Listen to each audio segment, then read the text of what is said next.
नमस्कार दोस्तों। देखिए मित्रों, कल आपको जैसे बताया गया था कि एक चैप्टर बीच में से रह गया था, रासायनिक अभिक्रियाएं और समीकरण। और ये चैप्टर बहुत ही महत्वपूर्ण है।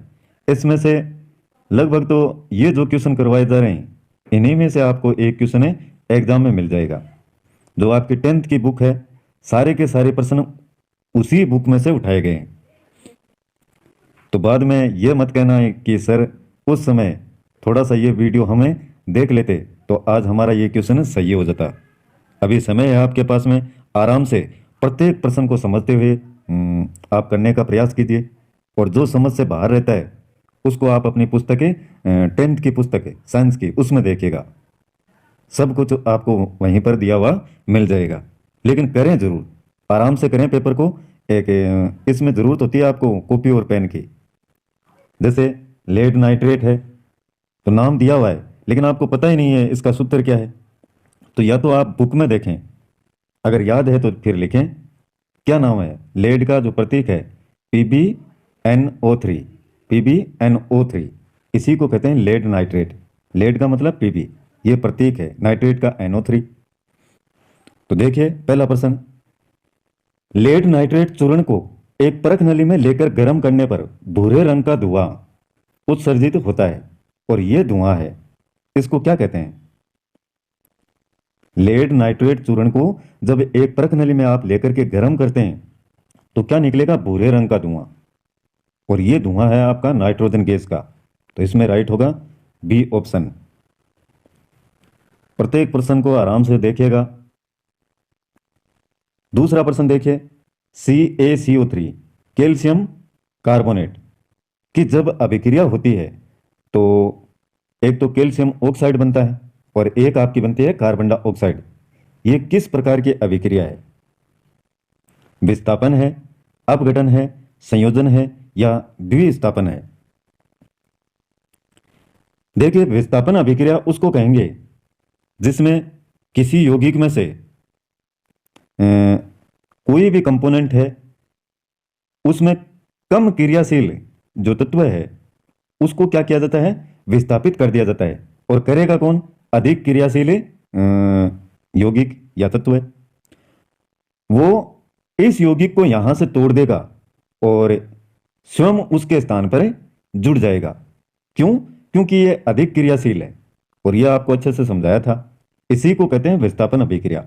यानी इसको तो यहां से देख करके धक्का हटा देगा और स्वयं इसके स्थान पर जुड़ जाएगा। क्यों, क्योंकि इसमें एक्टिविटी है, जो क्रिया करने की कैपेसिटी है वो अत्यधिक है बजाय इसके। ये पहले जुड़ा हुआ बैठा था बेचारा, और इसको यहां से क्या कर दिया, विस्थापित कर दिया, अलग फेंक दिया उठा करके, और खुद इसके स्थान पर जुड़ गया। तो इसी को कहते हैं विस्थापन। और अपघटन का मतलब है जैसे एक यौगिक है और ये टुकड़ों में टूट गया, टुकड़ों में टूट गया, तो ये इस प्रकार की अभिक्रिया कहलाती है अपघटन। और ये जो उदाहरण दे रखा है देखिए, कैल्शियम कार्बोनेट है, दो टुकड़ों में, पार्ट्स में टूट रहा है, दो उत्पाद इसके बन रहे हैं, कैल्शियम ऑक्साइड और कार्बन डाइऑक्साइड। तो ये अभिक्रिया किस प्रकार की है, अपघटन अभिक्रिया। इसी प्रकार से संयोजन अभिक्रिया है। उसमें क्या होता है, जो दो कंपोनेंट हैं वो आपस में जुड़ते हैं और एक का निर्माण कर लेते हैं। यानी दोनों का क्या होता है, इसमें संयोग होता है, आपस में जुड़ते हैं। इसी को कहते हैं संयोजन अभिक्रिया। एक द्विस्थापन है। द्विस्थापन में जैसे दो अभिकारक हैं, अभिक्रिया करने वाले दो अभिकारक हैं, तो वो आपस में क्या करते हैं, जुड़ जाते हैं, आपस में क्रिया करते हैं। दो अभिकारक आपस में क्रिया करके एक नया ही पदार्थ का निर्माण कर लेते हैं। इसको कहते हैं द्विस्थापन अभिक्रिया। तो ये ध्यान में रखें आप। सारे देखिए बताए हुए हैं वैसे तो आपको, थोड़ा थोड़ा पुस्तक में इनको देखते जाएं और इन अभिक्रियाओं को समझने का प्रयास कीजिएगा कि किस प्रकार की ये अभिक्रिया हो रही है, क्या हो रहा है इसमें, कोई टूट रहा है या इसको विस्थापित किया जा रहा है या संयोग हो रहा है। ये थोड़ा सा आपको समझना होगा। इसका राइट होगा बी ऑप्शन, अपघटन। तीसरा प्रश्न है, देखिए प्रत्येक प्रश्न को मैं समझा नहीं सकता यहाँ पर, नहीं तो वीडियो बहुत लंबा बन जाएगा। क्वेश्चन अपने बहुत सारे हैं, तो आप समझने का स्वयं प्रयास कीजिएगा। तीसरा है, निम्नलिखित में से कौन सा अवकारक है, हाइड्रोजन, कार्बन मोनोऑक्साइड या ऑक्सीजन है या हाइड्रोजन सल्फाइड है। तो ये एक अवकारक है हाइड्रोजन सल्फाइड। चौथा प्रश्न है श्वसन किस प्रकार की रासायनिक अभिक्रिया है। श्वसन यह आपकी होगी उपचयन, याद रखें इसको। श्वसन है उपचयन अभिक्रिया है। साथ साथ में आंसर भी है, देखिए तो दिक्कत नहीं होगी, लेकिन समझना तो आपको पड़ेगा इनको। शरीर में भोजन का पाचन किस प्रकार की अभिक्रिया है। भोजन का जो पाचन होता है वो आपकी है ऑक्सीकरण अभिक्रिया। ये सारे बताए हुए हैं। ऑक्सीकरण किसको कहते हैं, उदासीनीकरण किसको कहते हैं। निम्नलिखित में से कौन सा ऑक्सीकारक है। ऑक्सीजन। कौन सा है, ऑक्सीजन। एक बार देख भी लेंगे तो आपके ये ध्यान में रहेंगे। फिर सातवां है भौतिक परिवर्तन है। अस्थायी कहेंगे, स्थायी कहेंगे, ए और बी दोनों, या इनमें से कोई नहीं। भौतिक परिवर्तन, देखिए भौतिक परिवर्तन में कोई नया पदार्थ नहीं बनता है, और रासायनिक जो अभिक्रियाएं हैं या रासायनिक केमिकल जो चेंजेज हैं उनमें एक नए पदार्थ का डेवलप होता है, उत्पाद बनता है नया। तो इसको क्या कहेंगे, नया पदार्थ इसमें नहीं बन रहा है, तो अस्थायी परिवर्तन होगा ये। देखिए क्या है इसका, यही है। और आठवां प्रश्न है निम्नलिखित में से कौन ऑक्सीकरण क्रिया नहीं है। दहन, श्वसन, भोजन का पाचन, इसमें ऑक्सीकरण हो रहा है। बाकी जो अवक्षेपण है इसमें किसी प्रकार की ऑक्सीकरण की क्रिया नहीं हो रही है। तो ये राइट है आपका। नौवां प्रश्न देखिए 2Mg यानी मैग्नीशियम और ऑक्सीजन जब आपस में संयोग करते हैं तो बनाते हैं मैग्नीशियम ऑक्साइड। ये किस प्रकार की अभिक्रिया का उदाहरण है। अब देखिए बहुत ही सरल है।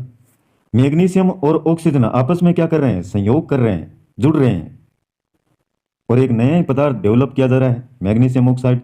तो इसको क्या कहेंगे, संयोजन अभिक्रिया। जहां पर संयोग हो रहा है, आपस में जुड़ रहे हैं। जितना आप समझते हैं इसको उतना मुश्किल नहीं है, बस थोड़ा सा समझने का खेर है, बाकी कुछ नहीं है। अब देखिए अंगूर का किण्वन करना, फर्मेंटेशन, अंगूर का फर्मेंटेशन करना एक है रासायनिक परिवर्तन है, भौतिक परिवर्तन है, ए और बी दोनों, या इनमें से कोई नहीं। देखिए इसमें रासायनिक है, ये रासायनिक परिवर्तन। और 11वां क्वेश्चन ये रहा आपका, लेड नाइट्रेट तथा पोटेशियम आयोडाइड के विलयन को मिलाने पर अवक्षेप बनता है। इस अवक्षेप का रंग कैसा होगा। PbNO3, PbNO3 और पोटेशियम आयोडाइड Ki, इन दोनों के विलयन को जब आपस में मिलाते हैं तो अवक्षेप बनता है। इस अवक्षेप का रंग कैसा होगा, देखिए पीला होगा। कैसा, पीला। और इनमें से देखना आपको रेडॉक्स अभिक्रिया कौन सी है। यह आपकी होगी H2+Cl2 और जुड़ करके बनाते हैं 2HCl। निम्नलिखित में से कौन सी रेडॉक्स अभिक्रिया है। AgNO3HCl, NaOH तो इसमें यह होगा शायद AgNO3 HCl AgCl। ये देखना आप इसको, रेडॉक्स अभिक्रिया जिसमें अपचयन और उपचयन दोनों अभिक्रियाएं एक साथ में होती हैं, उसको कहते हैं रेडॉक्स अभिक्रिया। तो ये देखना थोड़ा, इसमें ए तो नहीं होगा इसमें। 13वां प्रश्न है कॉपर चूर्ण को वायु में गर्म करने पर उसके सतह पर कॉपर ऑक्साइड की एक परत जम जाती है। इस परत का रंग है, कॉपर का प्रतीक क्या है, ये, और इसको गर्म करते हैं वायु में तो कॉपर ऑक्साइड बनता है, कॉपर ऑक्साइड बनता है, एक परत जम जाती है। इस परत का रंग कैसा होगा, श्वेत, काला, भूरा या पीला। तो इसका रंग होगा काला। 14वां प्रश्न है मैग्नीशियम के रिबन को रेगमाल से रगड़कर दहन प्रक्रिया की जाती है। दहन का मतलब है उसको जलाते हैं। मैग्नीशियम के रिबन को जब रेजमाल होता है उससे रगड़ते हैं तो वो जलता है। क्यों, क्योंकि मैग्नीशियम रिबन की सतह रूखड़ी है। मैग्नीशियम रिबन की सतह पर से मैग्नीशियम ऑक्साइड की पतली परत को हटाया जाता है या मैग्नीशियम रिबन की सतह को चमकीला बनाया जाता है? क्या कारण होगा इसका? इसमें आपका होगा बी ऑप्शन। मैग्नीशियम रिबन की सतह पर से मैग्नीशियम ऑक्साइड की जो पतली परत है उसको हटाया जा रहा है, इसलिए दहन प्रक्रिया उसमें देखने को मिलती है। 15वां प्रश्न है, नमक के घोल में सिल्वर नाइट्रेट का घोल डालने पर दही जैसा अवक्षेप उत्पन्न होता है, यह कौन सी अभिक्रिया है? नमक के घोल में नमक का सूत्र क्या है? साधारण नमक का सोडियम क्लोराइड NaCl, और सिल्वर नाइट्रेट है साथ में, इसका सूत्र क्या होता है सिल्वर नाइट्रेट का? AgNO3। ये संकेत हैं, आपको ध्यान में रखने पड़ेंगे। सिल्वर को कहते हैं Ag और नाइट्रेट का ये सूत्र होगा। घोल डालने पर दही जैसा ये बना लेगा आपका सोडियम नाइट्रेट, और ये बना लेगा AgCl, सिल्वर क्लोराइड। तो ये कौन सी अभिक्रिया है? ये है अवक्षेपण अभिक्रिया। अवक्षेप बन रहा है इसमें, दही जैसा अवक्षेप उत्पन्न होता है, तो अवक्षेपण अभिक्रिया। 16वां देखिए, मैग्नीशियम के दहन के फलस्वरूप मैग्नीशियम ऑक्साइड प्राप्त किया जाता है, तो इस ऑक्साइड का रंग कैसा है? उजला होगा, उजला। जिस अभिक्रिया में अवक्षेप का निर्माण होता है उस अभिक्रिया को क्या कहा जाता है? अवक्षेपण। क्या कहते हैं? अवक्षेपण। निम्नलिखित में से कौन ऑक्सीकारक नहीं हो सकता? हाइड्रोजन नहीं हो सकता, बाकी सभी ऑक्सीकारक हो सकते हैं। 19 का प्रश्न है, रासायनिक समीकरण अभिक्रिया का संक्षिप्त रूप है, सांकेतिक रूप है या पूर्ण रूप है? रासायनिक समीकरण अभिक्रिया का संक्षिप्त रूप है, और इसमें से देखिए संगमरमर का रासायनिक सूत्र क्या होगा? Calcium hydroxide, calcium carbonate, calcium oxide या कैल्शियम। संगमरमर का रासायनिक सूत्र यह होगा आपका कैल्शियम कार्बोनेट को ही क्या कहते हैं? संगमरमर। इसी का केमिकल फॉर्मूला है, ध्यान में रखें, पूछा जाता है। 21 का प्रश्न है, निम्नलिखित में से कौन ऑक्सीकारक नहीं है? तो इसकी परिभाषा देखना आप। ऑक्सीकारक है, अपचयन है, किसको कहते हैं? इनमें से देखना नहीं है, तो अवक्षेपण एक ऑक्सीकारक नहीं है। अगला प्रश्न है, अगर किसी रासायनिक अभिक्रिया में हाइड्रोजन का अनुपात बढ़ जाए या ऑक्सीजन का अनुपात घट जाए तो ऐसी अभिक्रिया क्या कहलाती है? ऐसी अभिक्रिया आपकी कहलाती है अपचयन अभिक्रिया। ये परिभाषाएं हैं सारी की सारी, और ये बहुत ही इंपॉर्टेंट है। सूर्य के प्रकाश की उपस्थिति में पौधे कार्बन डाइऑक्साइड और H2O से अपना भोजन ग्लूकोज तैयार करते हैं, और यह निम्न में से कौन सी क्रिया है? यह है प्रकाश रासायनिक अभिक्रिया, लाइट केमिकल रिएक्शन। सूर्य के प्रकाश की पौधे अपना भोजन किससे बनाते हैं? सूर्य का प्रकाश चाहिए उनको, कार्बन डाइऑक्साइड गैस जो जीव जंतुओं के द्वारा छोड़ी जाती है उसको ग्रहण करते हैं, साथ में पानी चाहिए, और मिट्टी से प्राप्त करते हैं पोषक तत्व। बनाते क्या हैं? ग्लूकोज बनाते हैं, ऑक्सीजन आपको दी जाती है बदले में। तो इस अभिक्रिया को कहते हैं प्रकाश रासायनिक अभिक्रिया। पढ़ा होगा छोटी कक्षाओं में, डी होगा इसमें। 24 का प्रश्न देखिए, निम्नलिखित में से कौन सूर्य प्रकाश अपघटित हो जाता है? सूर्य प्रकाश से अपघटित है, राइट होगा इसमें AgBr। ये सारे नाम आपको ध्यान में रखने हैं। 25 का प्रश्न है, चूना पत्थर को उष्मा देने पर कैल्शियम ऑक्साइड और कार्बन डाइऑक्साइड प्राप्त होता है, इस अभिक्रिया को क्या कहते हैं?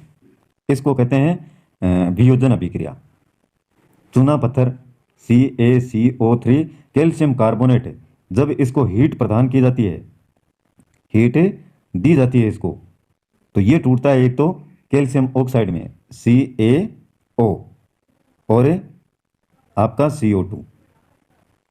देखिए ऑक्सीजन कितने हैं? 3 है, एक ऑक्सीजन ये रहा, 2 ये हो गए आपके, और ये कैल्शियम आ गया इधर, और ये कार्बन आ गया। तो इस प्रकार से चूना पत्थर को उष्मा देने पर कैल्शियम ऑक्साइड और कार्बन डाइऑक्साइड प्राप्त होता है। इसी अभिक्रिया को कहते हैं वियोजन। अगर गर्म CuO क्यूप्रिक ऑक्साइड पर हाइड्रोजन गैस प्रवाहित किया जाए तो परत किस रंग का हो जाएगा? यह आपका हो जाएगा, देखिए नीचे, भूरे रंग का। श्वेत सिल्वर क्लोराइड AgCl सूर्य के प्रकाश में धूसर धूसर रंग का हो जाता है। ऐसा क्यों होता है? ऐसा होता है आपका सिल्वर क्लोराइड का वियोजन Ag और Cl में होता है, इस कारण से।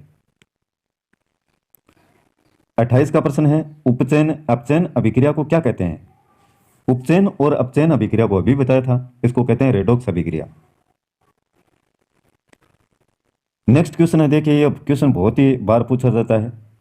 मैग्नीशियम रिबन के वायु में दहन के फलस्वरूप श्वेत पदार्थ मैग्नीशियम ऑक्साइड बनता है। इस अभिक्रिया में Mg का क्या होता है? Mg का होता है उपचयन।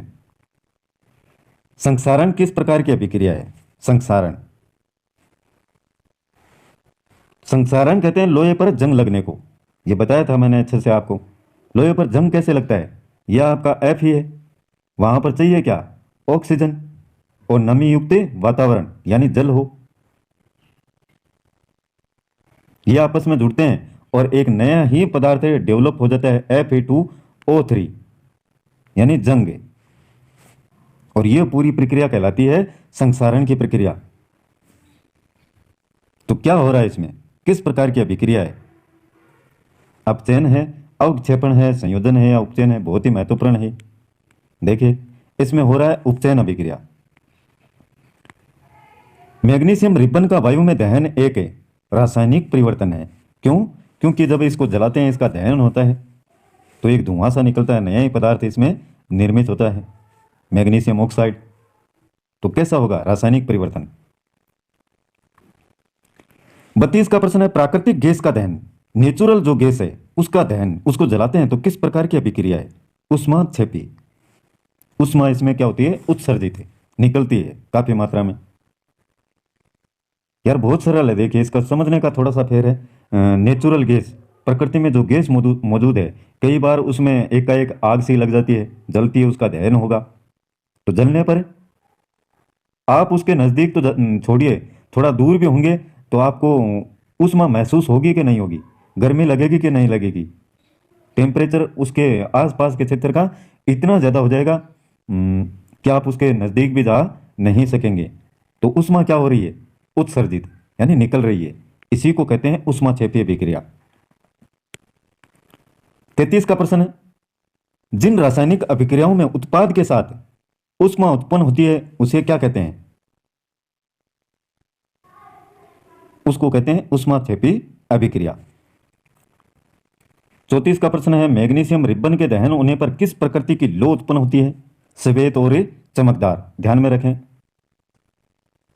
जिंक तथा लेड कॉपर की अपेक्षा, जिंक तथा लेड कॉपर की अपेक्षा अधिक क्रियाशील है।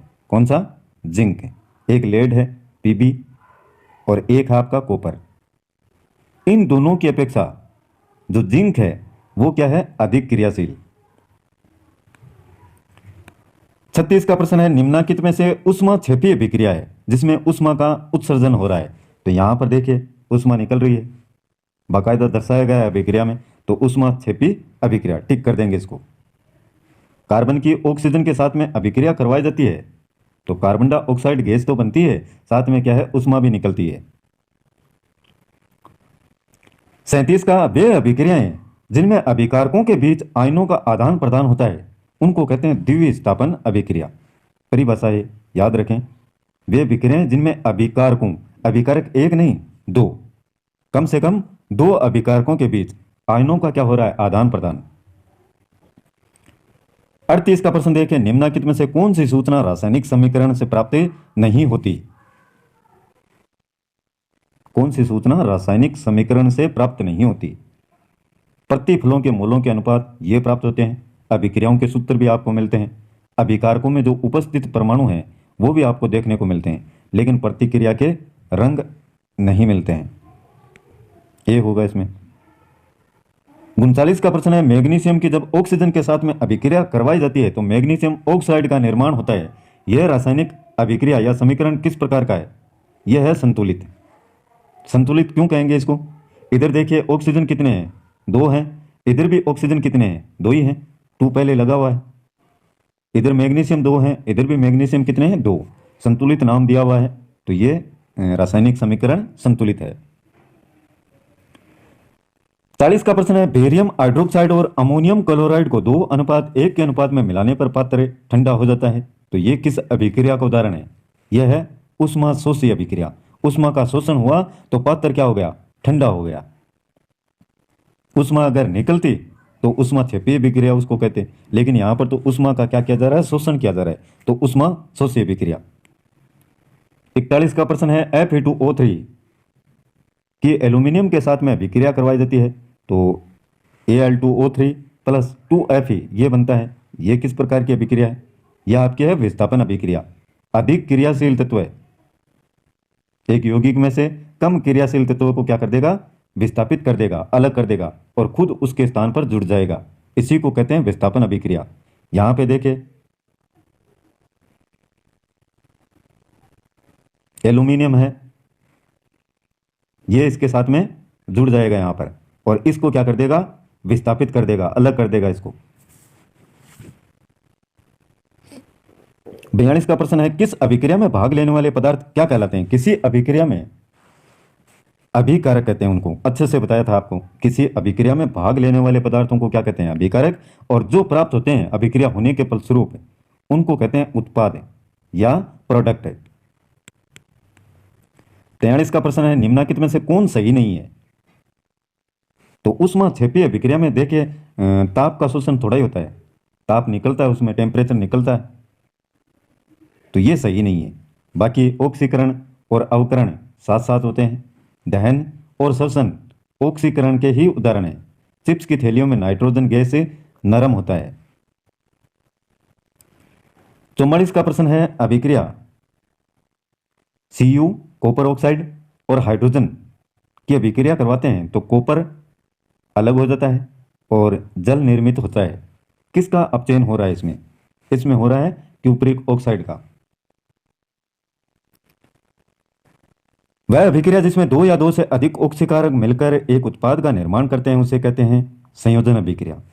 देखिए थोड़ा सा समझिए, वह अभिक्रिया जिसमें 2 या 2 से अधिक ऑक्सीकारक मिलकर के एकल उत्पाद का निर्माण करते हैं, आपस में क्या हो रहे हैं, जुड़ रहे हैं। जुड़ने को अपन ने क्या नाम दिया, संयोजन अभिक्रिया।